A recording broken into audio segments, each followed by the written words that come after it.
तो दोस्तों आज एक बड़ी इम्पॉर्टेंट चीज़ आपसे डिस्कस करने जा रहा हूँ कि हेड मसाज को लेके कि अपने को एक्चुअली सर्कुलेशन या सिर के अंदर जो हमारी जो एक मालिश जिसको बोलते हैं, मसाज जिसको बोलते हैं, वो करनी कैसे चाहिए।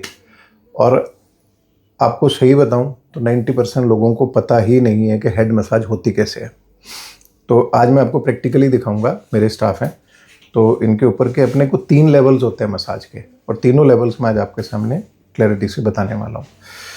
अब सबसे पहला जो हमारा लेवल है, देखिए अभी ये स्कैल्प है, हमारा बाल है। सबसे पहला लेवल है सुपरफिशियल, सामने जो स्कैल्प के ऊपर पड़ा हुआ है। इसके लिए ये वाली जो कॉम्ब होती है, कंघी होती है, या कोई भी हेयर ब्रश जो कि सरफेस को हल्का सा खुरच सके, ये फर्स्ट लेवल मसाज होती है।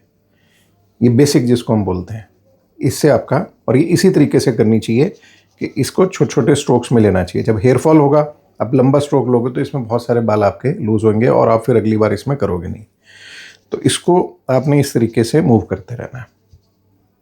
ये पहली सुपरफिशियल मसाज है। इससे अगर आपको जैसे डेंड्रफ होगा या कोई भी किसी तरीके की दिक्कत होगी तो आप सरफेस से उस सारी चीज़ को हटा सकते हो। इसकी एक ही प्रॉब्लम है कि अगर सिर के ऊपर दाने हैं, हल्का सा इन्फेक्शन है, या जिसको हम फॉलिकुलाइटिस बोलते हैं, तब आपको ये इस्तेमाल नहीं करनी है। इससे इन्फेक्शन आपका बढ़ सकता है। This is first level. Second level पे अब हमने ऑयलिंग करनी है। जैसे कुछ लोगों को ऑयलिंग का बहुत ज़्यादा एक दिमाग में रहता है, तो उन लोगों के लिए बता रहा हूँ कि आपने इसमें लगाया, ऑयल लगाया, ऑयल लगाने के बाद आपने खाली फिंगर्स के साथ ये किया, ये कभी नहीं करना है। Never never never.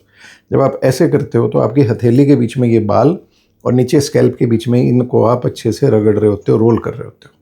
हल्का सा भी आपका हेयर फॉल है या बालों की जो ट्रैक्शन है या उनका जो जुड़ाव है स्कैल्प के साथ वो कम है, तो ये बाल आपके निकल जाएंगे। तो ये रगड़ना नहीं है, हमेशा ये फिंगर्स के साथ इस तरीके से आपने ऑयल के साथ जो मसाज होती है वो ये करनी है। पहली बहुत सुपरफिशियल थी जो हमने कॉम्बिंग के साथ करी। ये सेकंड, ये थोड़ी सी डीप चलेगी। इससे आपने स्कैल्प को हल्का सा फिंगर टिप के साथ जो मर्जी करते रहिए, नाखून नहीं लगना चाहिए और बहुत ज़्यादा प्रेशर नहीं डालना। अब आते हैं तीसरे लेवल पे, जिसको हम लिम्फेटिक ड्रेनेज वाली मसाज बोलते हैं। इसके ऊपर बहुत ज़्यादा स्टडी चल रही है अभी। जिन लोगों का स्कैल्प बहुत हार्ड हो जाता है, शाइनी स्कैल्प हो जाता है, उन लोगों के लिए बहुत अच्छी रहेगी। जैसे ये अब आपने दोनों हाथ रखे, अब आपने पूरी की पूरी स्किन को नीचे बोन के ऊपर मूव करना है, पूरी स्किन को। और ये खास तौर पे जो ट्रांसप्लांट वाले क्लाइंट्स होते हैं हमारे, उनके लिए ये एक बहुत बड़ा वरदान साबित होगा। इस तरीके से मूव करना है, दिस वे। अब यहाँ ये नहीं कर रहा मैं, ये ऐसे करके नीचे वाली स्किन को ही पूरी बोन के ऊपर मूव कर रहा हूँ, इस तरीके से, राइट। तो इसको आप पूरा ऊपर टॉप पे भी कर सकते हैं, ये 3 लेवल की मसाज है। अगर आपको हेयर फॉल है, कुछ भी है, और अगर आपको ऐसी सिचुएशन है कि आपने बहुत सारी मेडिसिन यूज़ कर ली, सब कुछ कर लिया और कुछ भी काम नहीं कर रहा, तो 15 दिन के लिए ये करके देखना है।